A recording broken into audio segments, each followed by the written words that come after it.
Since the day he was born, Ling Chao had never cried, not once. His parents tried everything, teasing him, scaring him, even bringing people over just to get a reaction.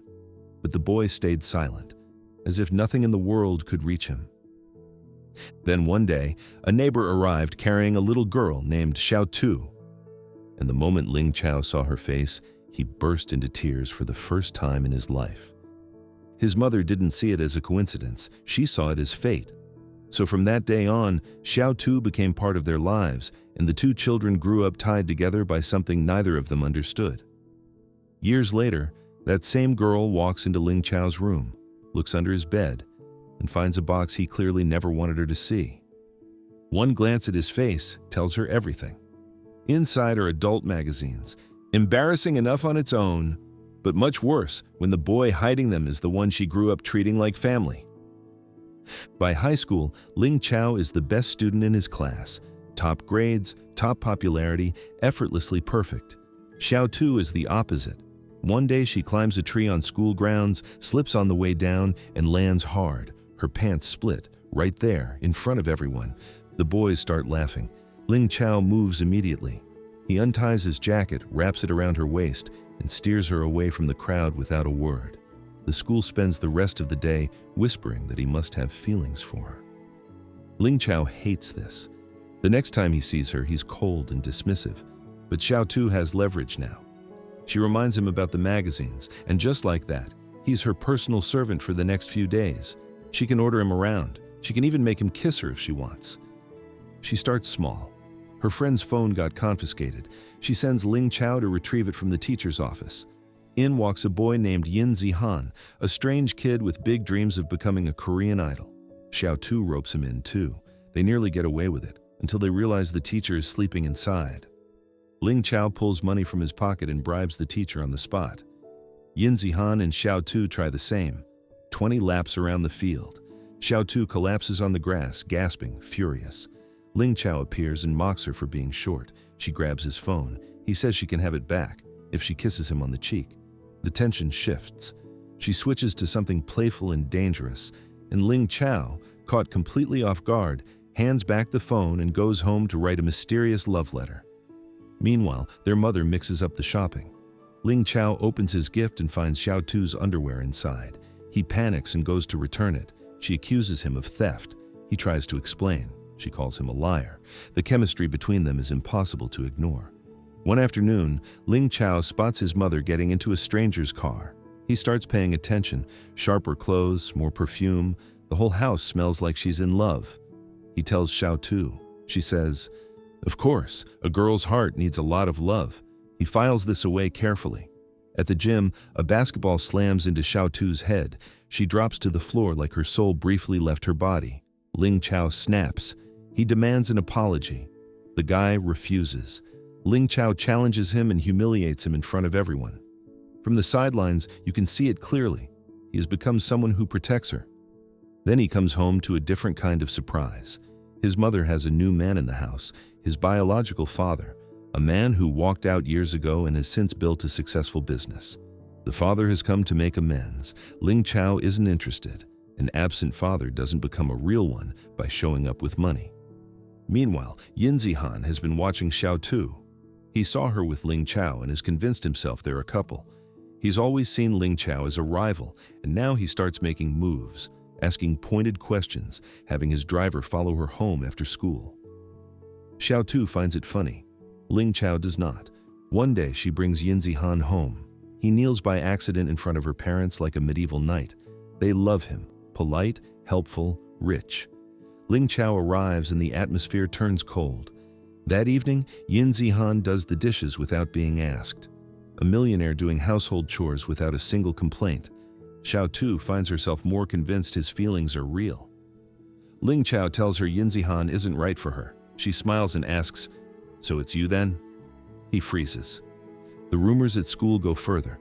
Are they actually together? She denies it. The more she denies it, the more everyone talks. She tries to keep her distance. She keeps running into him after class anyway. One evening, her friend gives them space, and Ling Chao says simply, "I want to be with you." They walk home side by side, Every time he brushes against her, it feels like electricity running straight to her heart. Xiaotu fails another exam, 5th from the bottom. She feels useless. Ling Chao tells her, "Your grades don't define your worth. You'll become whatever you decide to become." It's the most sincere thing anyone has ever said to her. Yin Zihan, meanwhile, gets discovered by a talent scout. He's invited into idol training, his weakness, dancing. He's always felt overshadowed by Ling Chao. Xiaotu encourages him. She shares a secret. Ling Chao can sing beautifully, but dances worse than a confused duck. She tells him, "You don't need to copy anyone. Your flaws are yours to own." Back at school, one of Ling Chao's friends mentions he likes Xiaotu. Ling Chao gets punched in the mouth defending it. He shows up at her door claiming he hurt himself playing basketball. She cleans his wound. The simple touch of her hands makes his heart race. She had plans with Yin Zihan that evening. She forgot entirely. Before his university entrance exam, Xiaotu ties a red thread around his wrist for good luck and makes him go to bed early. He thinks she wants to kiss him. She dies of embarrassment and flees. He's left alone. She can't help it. She comes back because she can't stop looking at him. He gets into university for computer science. She's miserable without him. Then one day at school, she hears a cough and turns around. He came back to push her toward finding her own path. She remembers his birthday. She makes a surprise cake and sings him a love song. He walks toward her slowly, looking straight into her soul. He's about to kiss her when a shooting star crosses the sky. She grabs his hand. They stand together watching it while he thinks. The stars have nothing on the light in your eyes. His chance comes soon after, in the forest. He asks where she wants to live someday. She asks why he wants to know. He says, "I want to see you every day. I want your presence to be something I never shake off." He leans in to kiss her. She panics and knocks him into the water. He catches a cold the size of a continent. She goes to apologize, but he's just stepped out of the shower. She hides under his bed, watches clothes fall. Her nerves catch fire. He finds her. Something shifts in his energy. He corners her, teases her until her face is red, and she runs out of the room. He watches her go with a quiet, confident smile. First day of university. He wants to talk about the lake. She avoids his face, especially his mouth. On campus, rumors spread that Ling Chao must be gay because he never pays attention to girls. One older student watches how he looks at Xiaotu and figures it out immediately. The group plays a dare game. Xiaotu loses first. The dare: go get the number of a handsome student across the courtyard. Ling Chao watches it happen and something tightens in his jaw. He's never felt this before. He has no idea what to do with it. On her birthday, he tells her to come to the main entrance. The lights go out. A countdown appears on the side of the building. When it hits 0, Ling Chao steps out of the dark. A glowing birthday message fills the building behind him. He hands her a camera so she can keep taking photos for the rest of her life. Something clicks. She understands now. Every gesture, every moment, it's all been a confession. She writes about it anonymously in an online forum. By morning, hundreds of responses. Everyone says the same thing. This is real love. Someone writes, "I wish I had a boyfriend like this." At university, a wealthy student named Gao sets his eyes on Xiaotu. He traps her in a corner and tries to kiss her without her consent. Ling Chao arrives exactly in time. A spinning kick, and it's over. Later, calm and deliberate, he tells Gao, "I know you cheat on exams. I have photos. Get away from her or I'll expose you." Gao disappears.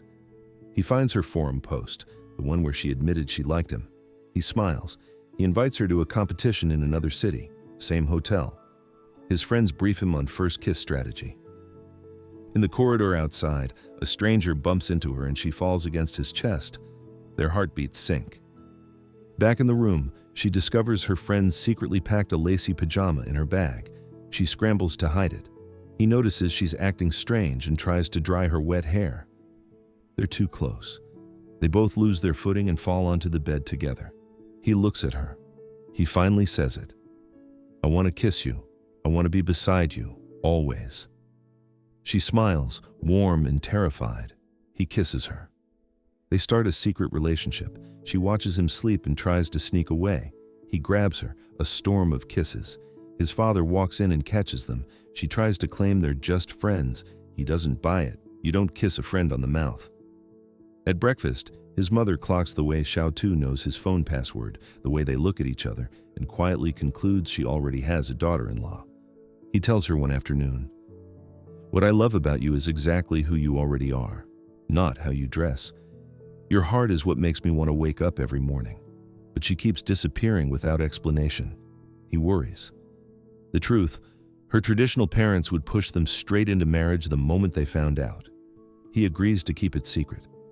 What they don't know is that both mothers have already figured it out, and instead of panicking, they practically celebrate like their favorite ship just became canon.